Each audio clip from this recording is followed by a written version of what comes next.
When I was 9 years old, something learned to speak like my grandmother. It stood outside my door and begged me to let it in. And the worst part, she doesn't just stalk you. She speaks when she draws near. This was the night I learned her name.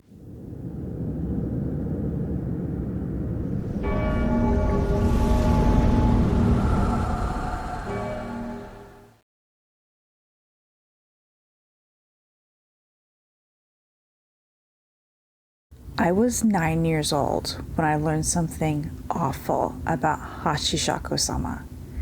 She doesn't just stalk you. She doesn't just watch you from afar. She speaks when she draws near. And sometimes she speaks with the voices of those you trust most.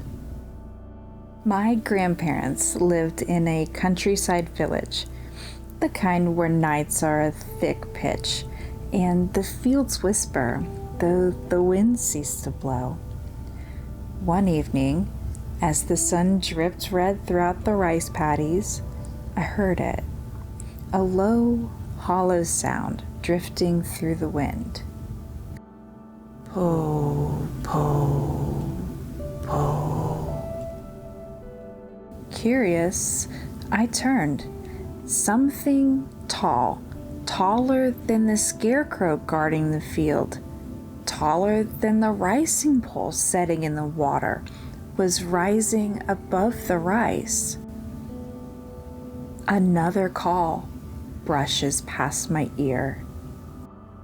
Po, po, po. My blood turned to ice. I don't know how long we stared at each other before I worked up the courage to run home. I couldn't get the image of her smile out of my head. A smile too wide, unnaturally wide, with the corners curling up to her ears. The moment my grandmother saw my face, she knew. "What's troubling you?" When I told her, she didn't move, didn't blink. She just whispered, "Stay here." She found my grandfather in the next room and spoke in whispered voices, too low to overhear. My grandfather went around the house, locked every door, and led me to the guest room I was staying in. He shoved a dresser up against the door, but as he did, I could see his hands trembling. He knelt beside me, voice shaky. "She can't get in unless someone answers the door. Do not open the door, no matter what you hear, until sunrise." I didn't understand. Not yet. That night, I tried to sleep, but the house was too quiet. The scratching began along the outer wall, slow, deliberate, like claws tracing the outline of my room. Then, footsteps, long strides dragging across the floorboards of the hallway. Something stopped outside my door. The handle twitched. Then, a whisper. "Sweetheart, it's Grandma. Open the door." I almost sighed a breath of relief until I heard my grandmother sobbing down the hall. The voice outside my door whispered again, a little too slow, a little too stretched. "Sweetheart, let me in." I clamped my hand over my mouth. The handle jerked violently. Then another voice. "Open the door, kiddo. It's Grandpa." Grandpa never called me kiddo. He rarely called me anything other than my name.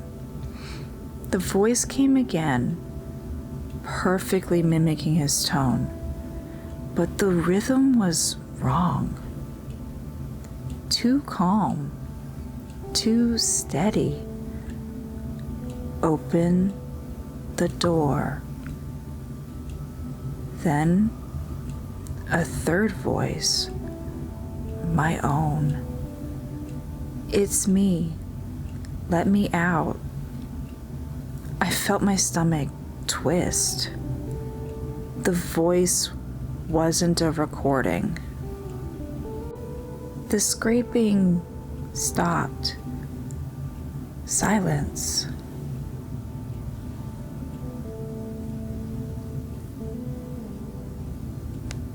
The window behind me rattled, softly at first, then harder until the glass bowed inward, like something heavy was leaning against it.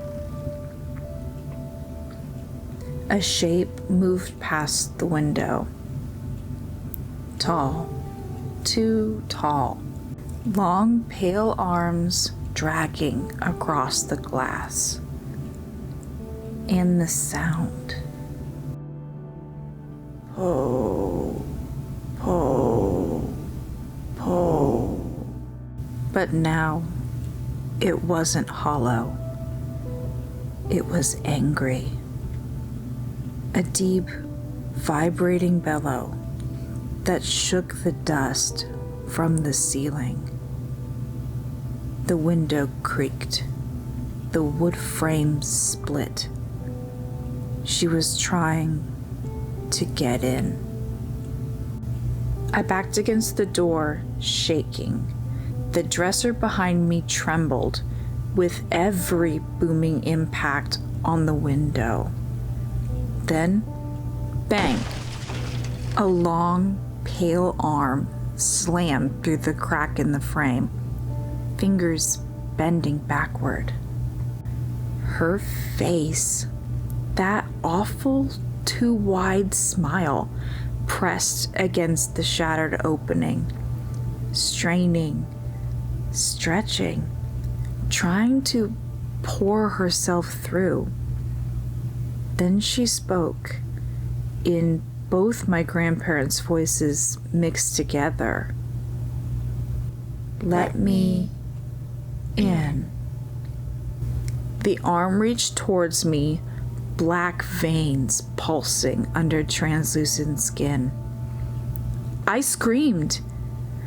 My grandfather burst into the room with a lantern. Light flooded the walls. It was only now I noticed the sun was beginning to creep up from behind the trees. Hachishakusama reeled back, collapsing and contorting, as if sudden brightness of the lantern burned her skin. Her body jerked away from the window with unnatural speed, disappearing into the final moments of the night. But not retreating, just repositioning, waiting. We didn't wait for the sun to fully rise. My grandparents threw me into the car and drove straight to the entrance of the town. In the rear view, through the dust and shadows of the early dawn, I saw her running, long limbs slapping the ground in unnatural strides, closing the distance with horrifying speed. She was almost upon us, her hand reaching, her head tilting with that sickening smile she wore when we crossed the boundary stone at the Torii gate. She froze, stopped mid-step, like an invisible cage had snapped shut around her body. She twisted violently and jerked backwards. She vanished behind the trees as the car drove towards my parents' home. I've never been back since. My grandparents would come visit us for birthdays or for holidays until health reasons kept them from coming.